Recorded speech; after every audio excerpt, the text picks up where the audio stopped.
artists. Today we're going to work on a piece of artwork that's going to talk about texture, or it's going to help us understand a little bit about texture. So texture, you may already know, is how something feels. So different things have different kinds of texture. So if you were to take your hand and you rub your hair, that feels one way. If you take your hand and you rub your sleeve, that might feel something different. If you take your hand and you rub your shoe, that'll feel even a little bit different. And if you have carpet near you, you can rub that and that might feel a little bit different too. The gravel feels different, wood floors feel different. Lots of things have different kinds of texture. It could be really slick, it could be smooth, it could be furry, it could be prickly. Lots and lots of different ways that things feel. In art, sometimes things have texture, but if you were to touch the painting, not that you're actually allowed to touch a painting. If you go to a museum, please don't touch the paintings. You'll get in lots of trouble. But if you were to touch a painting or a picture, it will feel the same all the way across sometimes. Sometimes there's a little bit of bumps and that kind of stuff. But for the most part, it feels pretty consistent or the same all the way across. But artists can give texture in their paintings, in their drawings, by using different kinds of lines. And when I say different kinds of lines, I'm going to show you what I mean in this book, Where the Wild Things Are, by Maurice Sendak. So I'm going to read the book, and then a couple of times I will stop and I will point out the textures that we're seeing in his illustrations that give us the feeling of what one of the wild things or some of the background, how it might feel. So this is Where the Wild Things Are, Story and Pictures by Maurice Sendak.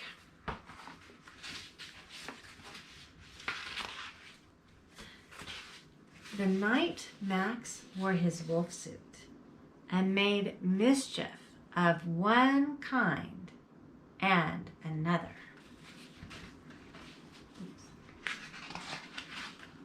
Oh, that's what it says, and another. So we have Max, he's wearing his wolf suit, there's a little puppy dog, and you can see, if you look closely, you can see that there's a texture to the tail on Max that's soft and fluffy, kind of like the dog. And that texture looks very different than the texture of the carpet or the stairway. So the night Max made mischief of one kind and another. His mother called him "Wild Thing," and Max said, "I'll eat you up." So he was sent to bed without eating anything. That very night, in Max's room, a forest grew. Can you see the texture in the treetops compared to the comforter, the bed, the cover that's on the bed? A forest grew and grew and grew until his ceiling hung with vines and the walls became the world all around.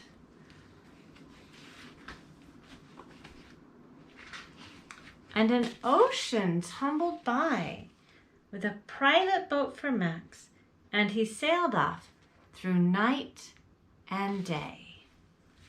Can you see the texture of the water? That looks different than the tree, doesn't it? Sailed off through night and day, and in and out of weeks, and almost over a year to where the wild things are. And when he came to the place where the wild things are, they roared their terrible roars and gnashed their terrible teeth and rolled their terrible eyes and showed their terrible claws. Okay, so here I'm going to show you when we look at his legs. Do you see how they look like they're covered with scales? And that would be kind of hard. But then his tail is very soft and fluffy.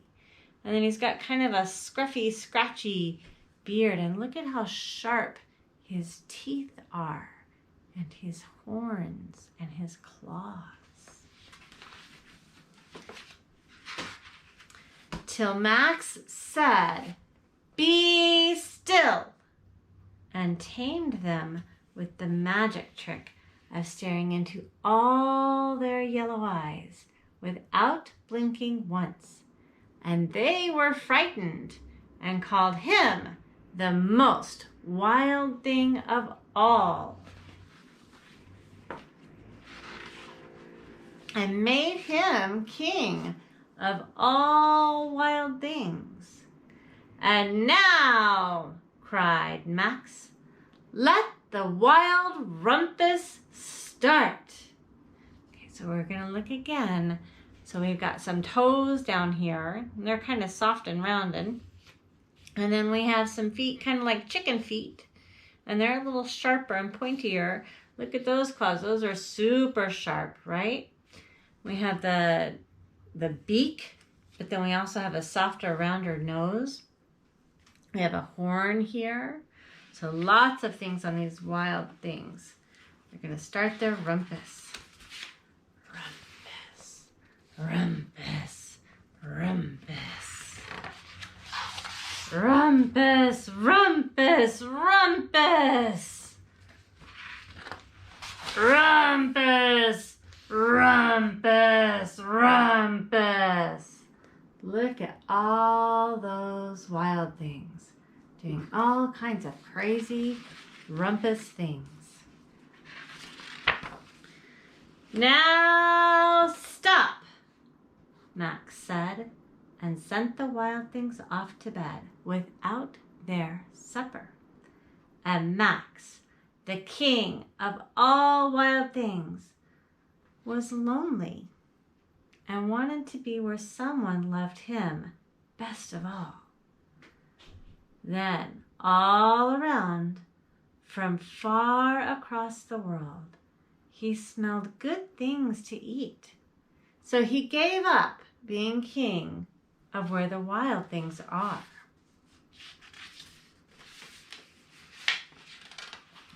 But the wild things cried, "Oh, please don't go. We'll eat you up. We love you so." And Max said no. The wild things roared their terrible roars and gnashed their terrible teeth and rolled their terrible eyes and showed their terrible claws. But Max stepped into his private boat and waved goodbye and sailed back over a year and in and out of weeks and through a day and into the night of his very own room, where he found his supper waiting for him.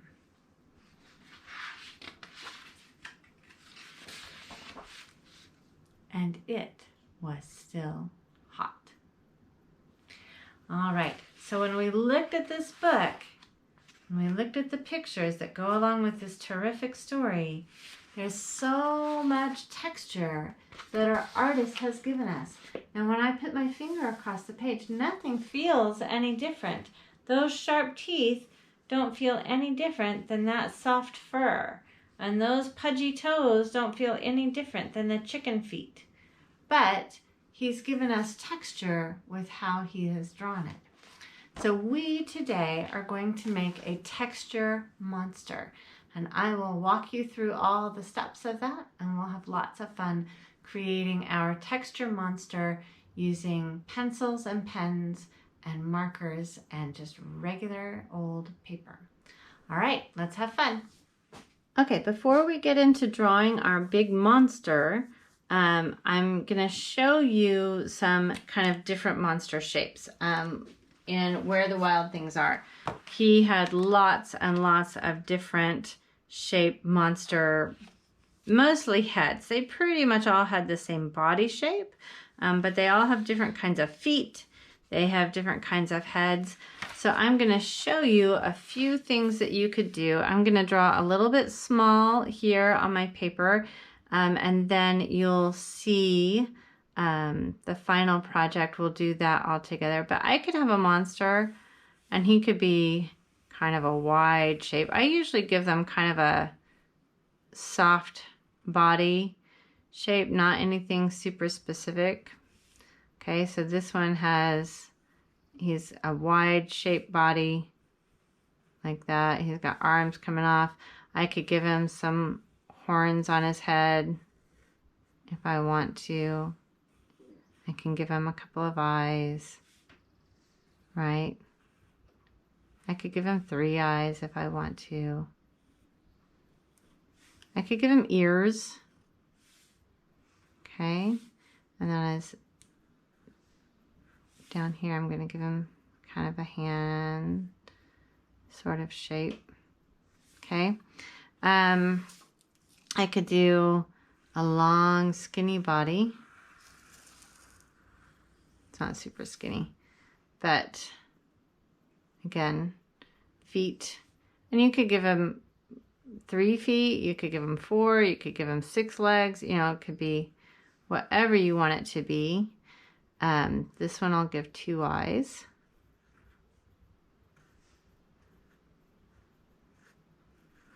There's different kinds of noses that you could draw. So you could draw a nose that goes kind of like that. You could draw a nose that goes like that. You could draw a smile. You could draw a big open mouth. Like that. I could give this one ears. I could give it furry hair. This one looks just like a head with legs, doesn't it? It's kind of funny. I could give my monster, so if my monster is kind of just a big oval, right,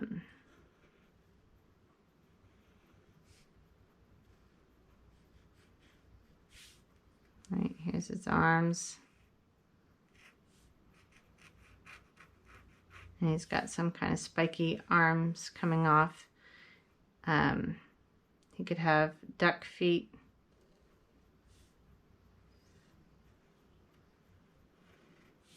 Could have, instead of an open mouth, he could have lips. Like that.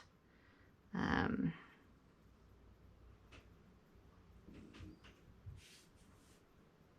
have one big eye. Okay.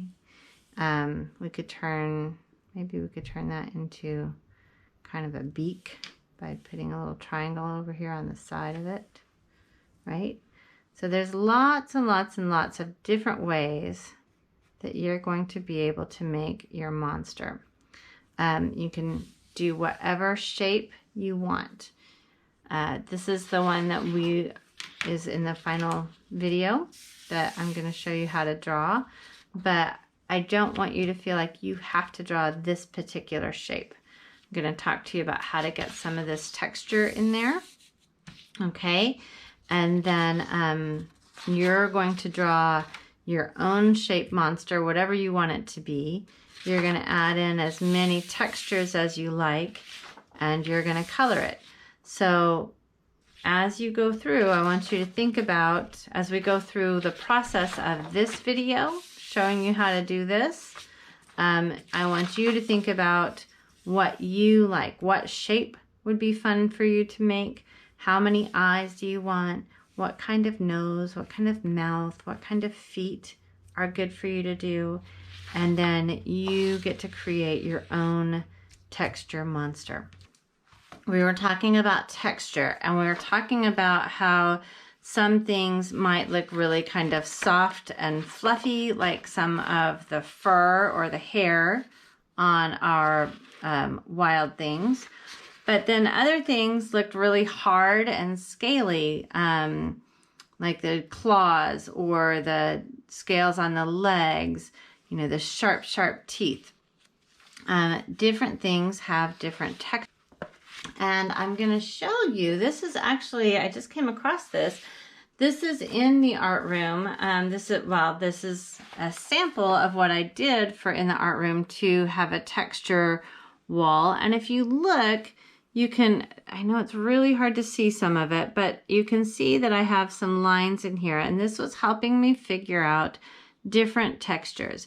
So one of the things that I'm going to do here on this first page is I'm going to draw a few little boxes that you can see different ways of having texture. Now my boxes, none of these are going to be perfect. These are just some ideas of different things that I can do to give something texture. So if I want something to look hairy, I could take my pen and I can just do little dash marks, and I'm going to kind of stick out of the box a little bit, right? And I can make something look a little bit hairy by just doing something like this. And it's just, you know, it's just little dashes, little tiny lines that just kind of give me that sense of something being a little bit hairy.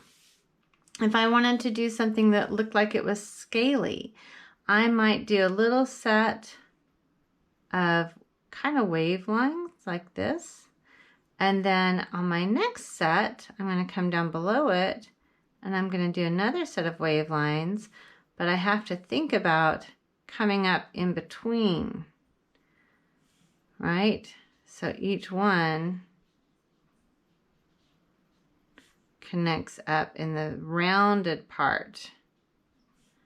So that kind of gives me the idea that something might have scales like a fish,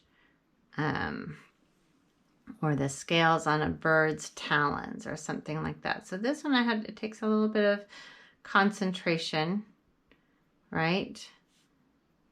Thinking about that. If I wanted to do something that looked like it was prickly, I might do, there's a couple ways that I could do it. I could do, you know, I could give it some lines, kind of like a cactus is what I'm thinking of here. And I could go through and off those lines, I could do some kind of jagged little lines that come off of it, kind of like cactus thorns that stick off, right? So that's one way to make things look like they're kind of prickly. Or I could do lots and lots of little peaks like that. So it looks like kind of bumpy, prickly skin, little, not exactly horns, but something that's poking out. And they can kind of go in all kinds of directions. And that gives me that kind of idea. If I want something to look sort of fluffy, I can just kind of give some little wave lines and let them not connect always, but connect sometimes. So soft little wave lines. So there's several different ways right there of how to do some texture. So hairy, scaly, thorny, prickly, soft and fluffy. So those are just kind of some fun things. So today what we're going to do is we're going to draw a monster. Now, monsters or a wild thing, whatever it is that you want it to be, you get to choose what kind of monster you're drawing. I like to draw just kind of a basic shape, just kind of an oval shape, but it's not exactly a perfect oval, right? Okay, so it's kind of almost like a potato shape. Then I'm going to give him some feet. And I can give him soft feet where I see the toes. I could give him webbed feet, kind of like a duck. I could give him boots. I like giving them boots. I think it's kind of funny for a big scary monster to have striped socks and, you know, shoelaces that they might do something with. So a shoelace, a lot of times it's just kind of a heart with lines coming off of it, right?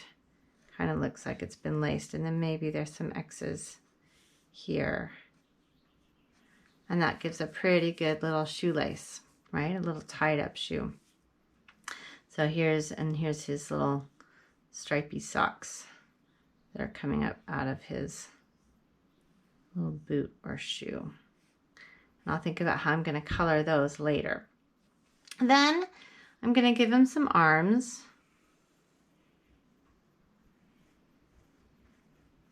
And his hands are just kind of loosey-goosey.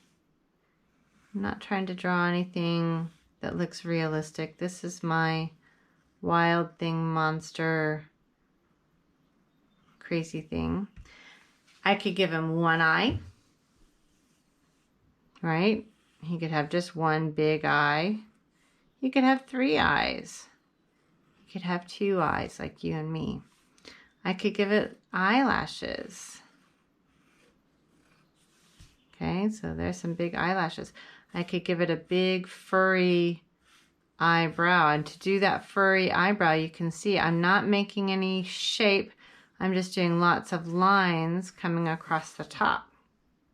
Okay, I could give him a nose. There's lots and lots of ways to draw noses. And I could give him a mouth. And I'm going to give him a big smile like that. Okay, so that's a big curvilinear line coming up. Big curvilinear line coming back down. And if I want to, I can give him some teeth. And do I want the teeth to be jagged teeth?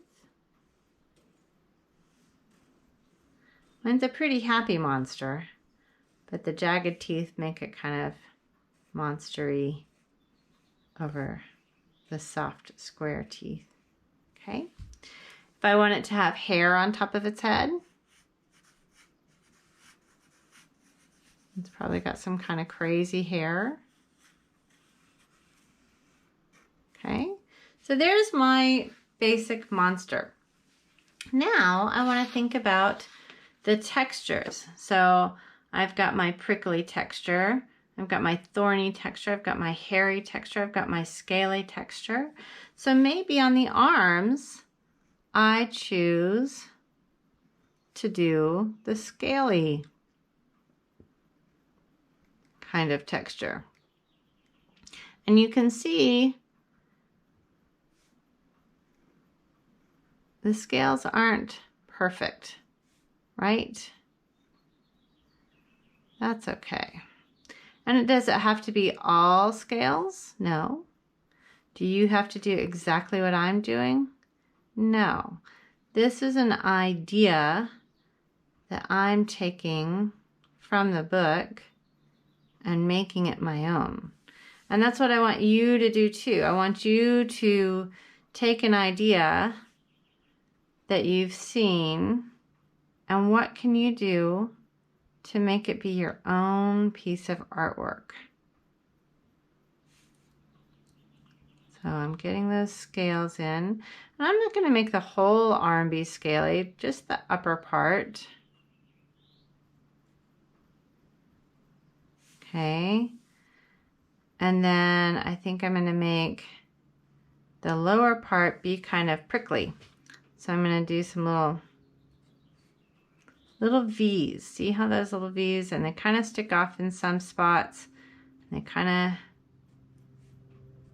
go across all little prickles.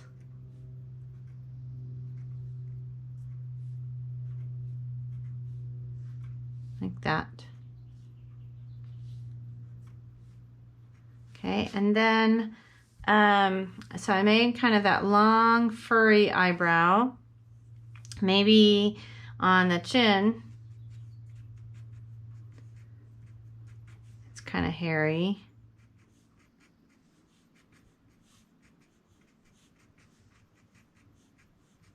And that's just lots of little dashes, right?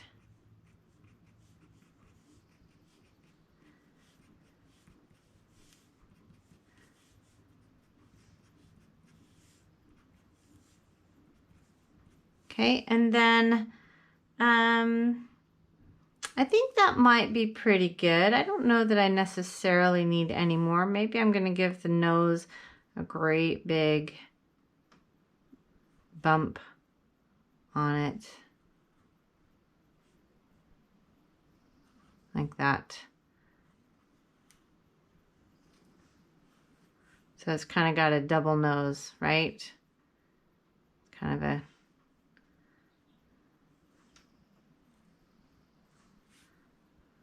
big, kind of creepy looking nose. All right, so then I'm going to think about my coloring. Now, I took my markers that I have and I tested them because I know sometimes, especially at this time of year, some of our markers are getting pretty tired. And so when we're using markers like my blue, it's wearing out. You can see that it actually kind of has a texture, but sometimes we don't want that, right? Sometimes we do, sometimes we don't. It colors pretty light. It's getting a little bit tired. If I color really fast and scribble, it's just messy. If I color pretty slow and evenly, it actually looks like I kind of mean for it to have that texture. So maybe that is something that I could use perhaps in my shoe, because I can color that smooth and slow and fill that in just the way I want to. Okay, so my monster has this little blue shoe boot kind of thing. And as I layer my color, it gets a little bit more solid. It still has some texture to it, but not as much. Markers need time for their color to get out of the barrel of the marker and onto the paper. So if we go really fast, it doesn't really do a very good job for us. If we press down really hard on it, it doesn't really do a very good job for us. So we have to take our time. Okay, so here's my blue shoes. Then my kind of turquoisey color does work pretty well. I'm going to give him some turquoise socks, turquoise striped socks. Okay.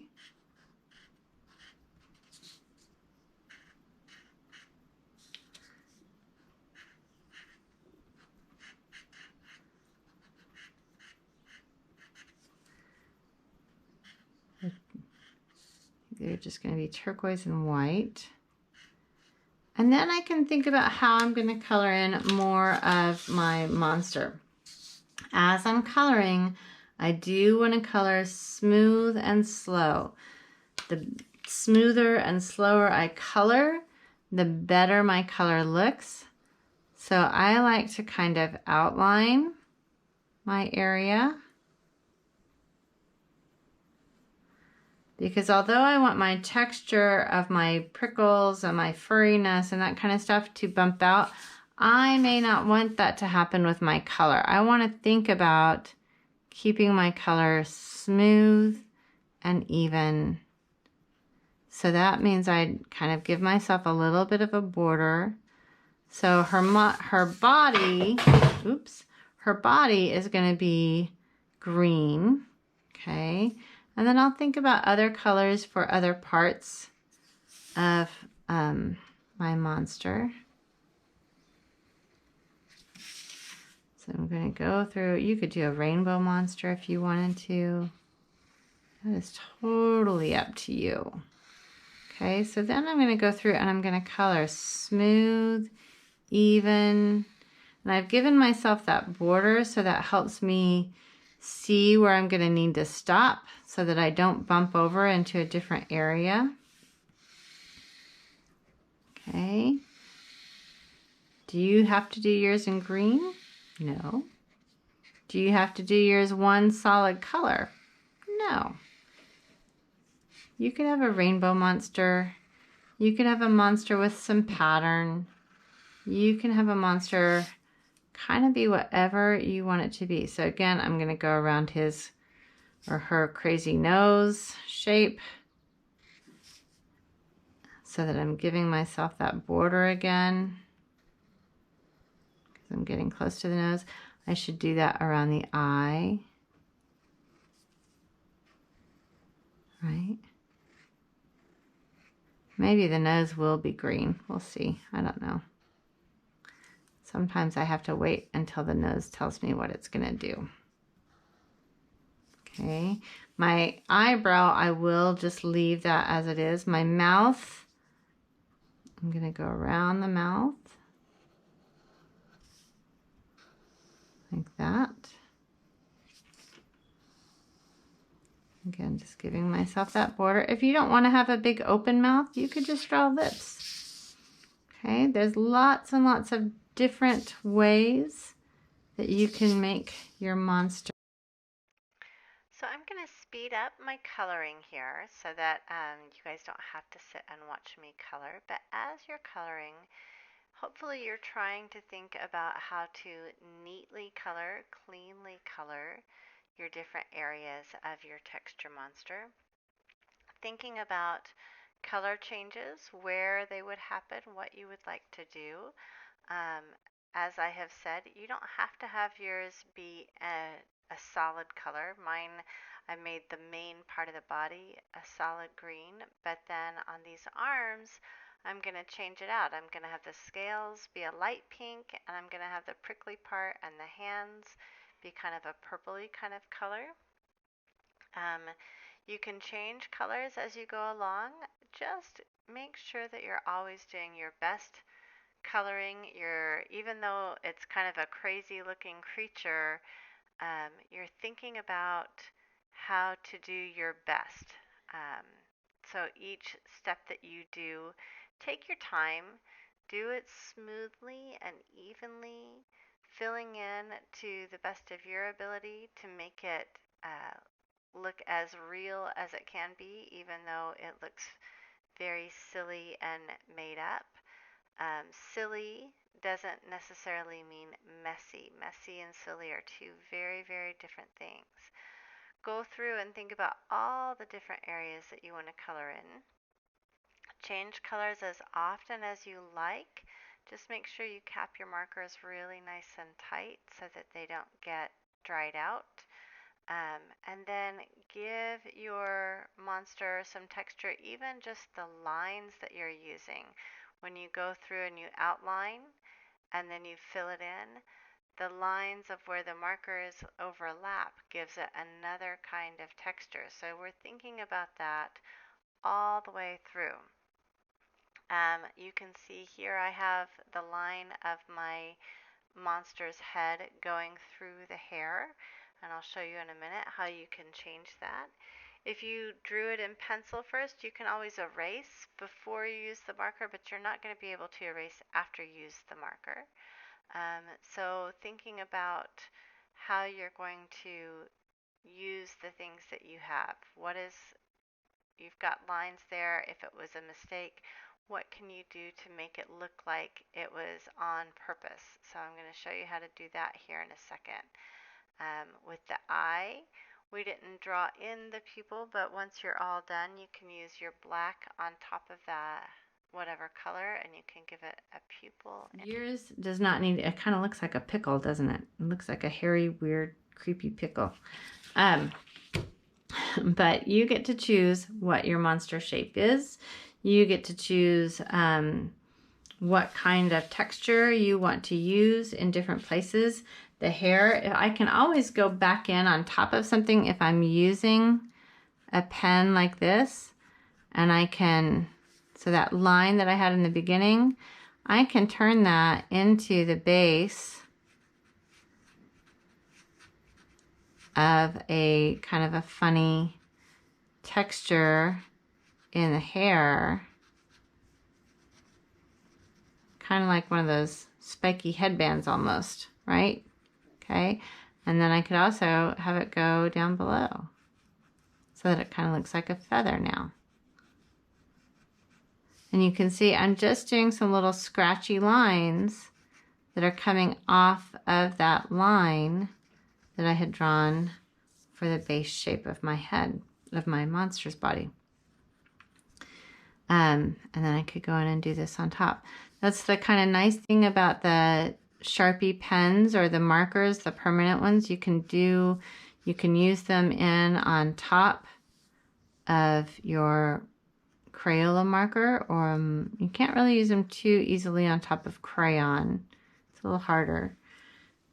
But there's that. I can color in the mouth if I want to. I don't have to. It's your choice on how you decide to do this. But now I have a texture monster. So I hope you guys have fun with this. It should be silly, crazy projects. If you and your teacher want to take pictures and put them up for me to see, I love seeing what you have done. If you and your parents want to take pictures and put them up on the Canyon View Facebook page, every now and then I go in and check that. But I love to see what you guys have done. I hope you had fun. I did, and I will talk to you soon.